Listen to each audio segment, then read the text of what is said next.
নমস্কার, বেকারির মুখপাত্র থেকে অরূপ দত্ত বলছি। একটি গুরুত্বপূর্ণ আপডেট, সেটা নিয়ে আপনাদের কাছে বিস্তারিত আলোচনা করার জন্য এসেছি। যারা চ্যানেলটি নতুন দেখছেন তাদেরকে বলবো সাবস্ক্রাইব করে সঙ্গে থাকুন। যারা বারবার দেখছেন, যারা সাবস্ক্রাইব করছেন না, তাদেরকে রিকোয়েস্ট করছি আপনারা চ্যানেলটিকে উৎসাহিত করুন এবং উজ্জীবিত করুন। মাদ্রাসা গ্রুপ ডি নোটিফিকেশনকে কেন্দ্র করে মাদ্রাসা শিক্ষা কমিশনের একদা প্রশ্নপত্র সেট আপ করতেন। সিলেবাস কমিটির উপদেষ্টা ছিলেন এক সময় বাংলার শিক্ষাবিদ কামাল হোসেন বাবুর সোশ্যাল মিডিয়াতে বিস্ফোরক দাবি। হ্যাঁ বন্ধুরা, যারা মাদ্রাসা গ্রুপ ডি 24,577-এর মধ্যে রয়েছেন তাদেরকে বলছি যে প্রাক্তন মাদ্রাসা কমিশনের প্রশ্নপত্র বা সিলেবাস কমিটির অন্যতম গুরুত্বপূর্ণ প্রধান উপদেষ্টা শিক্ষাবিদ কামাল হোসেন বাবুর বিস্ফোরক মন্তব্য। তিনি বলছেন 73,998 জনের যে পরীক্ষা নেওয়া হয়েছিল, 5ই আগস্ট যে নোটিফিকেশন জারি হয়েছিল কমিশনের ওয়েবসাইটে, সেই ওয়েবসাইটে যে নোটিফিকেশন জারি হয়েছিল 73,000 ক্যান্ডিডেট এরা প্রিলিমিনারি টেস্টে পাস করেছে, লিখিত পরীক্ষায় পাস করেনি। তিনি সরাসরি অভিযোগ জানাচ্ছেন এই 73,000-এর মধ্যে প্রচুর ক্যান্ডিডেট আছে যারা পিলিতে পাস করেনি, ওনাকে ব্যক্তিগতভাবে জানিয়েছে। আমরা সেটা সবাই জানি, এই বলে তিনি অভিযোগ জানাচ্ছেন। তো এখন আরও তিনি পরিষ্কার করে বলছেন যে 24,577-এর কোনো রেকর্ড বা কোনো তথ্য কমিশনের কাছে নেই। যদি থাকতো তাহলে তারা সিঙ্গেল বেঞ্চ এবং ডিভিশন বেঞ্চের রায়কে বুড়ো আঙুল দেখাতো না। তাই 2010 সালের যে গ্রুপ ডি নিয়োগ সংক্রান্ত মামলা হাফিজুল হক অ্যান্ড আদার্স কোর্টে চলছে, সেইখানে যে 16 তারিখে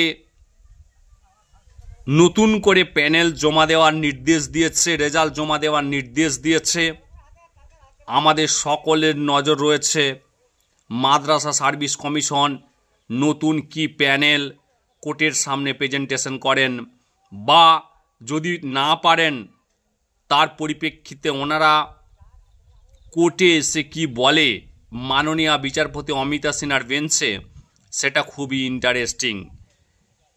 আমরা বিশ্বাস করছি না শিক্ষাবিদ কামাল হোসেন বাবু ঠিক বলছেন, কারণ তিনি যেহেতু এই মুহূর্তে মাদ্রাসা সার্ভিসের কেউ নন এবং সরকারি দলের কোনো মুখপাত্রও নন, তিনি সোশ্যাল মিডিয়ায় বলছেন।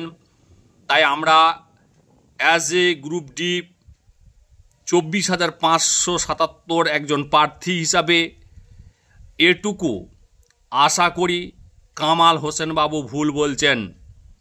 এটা মাদ্রাসা সার্ভিস কমিশন 14 নাম্বার কোর্টরুমে 16ই ডিসেম্বর প্রমাণ করে দেবেন এবং দরকারে 24,577-এর প্রিলিমিনারি টেস্টের রেজাল্ট তারা ওয়েবসাইটে দিয়ে দেবে, সকলের ওএমআর সমেত রেজাল্ট দিবে এবং যারা পাস করছে তাদেরও ওএমআর সবার সামনে প্রকাশ করে দেবে। এটুকু আশা করি যেন কামাল হোসেন বাবুর প্রত্যেকটি কথা ভুল প্রমাণ করতে পারে মাদ্রাসা সার্ভিস কমিশন। এই দিকে আমাদের প্রত্যেকের নজর রয়েছে। কিন্তু মাদ্রাসা সার্ভিস কমিশনের বিরুদ্ধে যে বিস্ফোরক মন্তব্য কামাল হোসেন বাবু করেছেন বা করছেন, এটা যদি সত্য হয় তাহলে কিন্তু মাদ্রাসা সার্ভিস কমিশনকে নিয়ে সরকার এবং সরকারের যারা আধিকারিক রয়েছেন তাদের কিন্তু ভাববার সময় এসেছে। গ্রুপ ডি পরীক্ষা 2010-এ নিয়োগ হয়েছে, 2024-এ এসেও ছেলেমেয়েরা এখনও বঞ্চিত, এখনও তারা নিয়োগ পায়নি, একটি সিটও আপডেট হয়নি। 297টি সিট আর লাখো লাখো ছেলে মেয়ে সরকারের কাছে করজোড়ে অনুরোধ করছে, আপনারা এই মাদ্রাসা গ্রুপ ডি নতুন করে SLST নিয়ে বেকার ছেলে মেয়েদের কি করুন, অন্তত বাঁচান। আপার প্রাইমারিতে সিট আপডেট করে বৃহত্তর একটা ছেলে মেয়ে যারা ওভারেজ হয়ে গেছে তাদেরকে বাঁচান, প্লিজ বাঁচান। দেখা যাক 16ই ডিসেম্বর কোর্ট রুমে নজর রাখুন। মাননীয় বিচারপতি অমিতা সিনহার বেঞ্চে মাদ্রাসা সার্ভিস কমিশন কী রকম প্যানেল নিয়ে উপস্থিত থাকে, আমিও নজর রাখব, আপনারাও নজর রাখুন। কে ঠিক, মাদ্রাসা সার্ভিস কমিশন ঠিক না কামাল হোসেন বাবু ঠিক? ভালো থাকবেন এবং সুন্দর থাকবেন।